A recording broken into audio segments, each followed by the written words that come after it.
How did an American Airlines plane and a Black Hawk helicopter end up in a tragic crash while the plane was attempting to land on runway 33?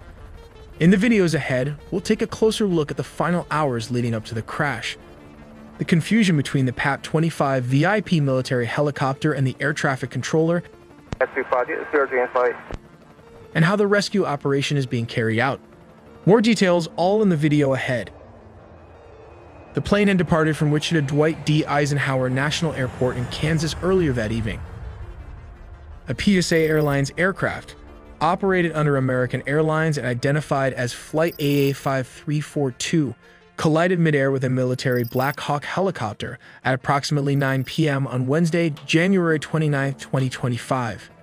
The tragic incident occurred as the plane was making its final approach toward Reagan Washington National Airport in Arlington, Virginia. American Airlines confirmed that 64 people were aboard the jet, 60 passengers and 4 crew members, while 3 soldiers were aboard the military helicopter.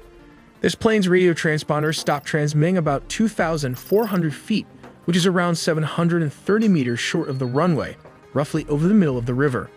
This has marked the first major U.S. commercial crash in more than 15 years.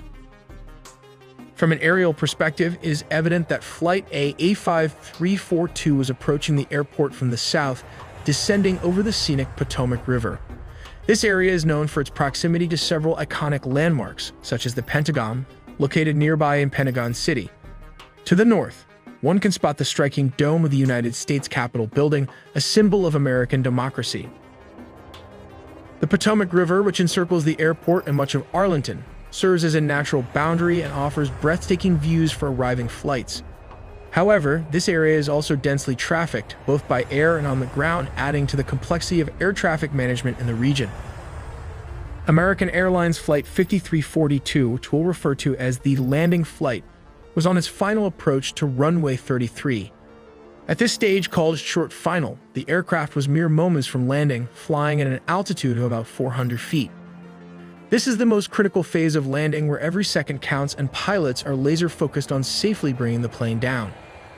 At the same time, an Army Black Hawk helicopter, identified as PAT-25, was reportedly on a possible training flight.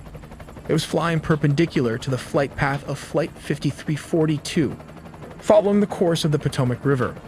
The Potomac River is a designated flight corridor for helicopters, and it's common to see aircraft like this operating in the area. The key difference between the two aircraft in this scenario was their operating rules. The Black Hawk helicopter, PAT-25, was flying under visual flight rules. This means it was required to rely on visual observation of its surroundings to avoid other aircraft. The landing Flight 5342 was operating under instrument flight rules, which give it priority over VFR flights in controlled airspace. This system assumes that VFR aircraft will actively maintain visual separation to avoid conflicts. Moments before the collision, the air traffic control tower at Ronald Reagan Washington National Airport called PAT-25 to confirm whether they had the other aircraft in sight. PAT-25 responded that they did. At first glance, this seems like an acknowledgement that they were aware of Flight 5342's presence and were taking steps to avoid it. However, it now seems likely that PAT-25 had mistakenly identified a different aircraft, possibly a departing flight from the same airport, and believed that was the other aircraft referred to by the tower.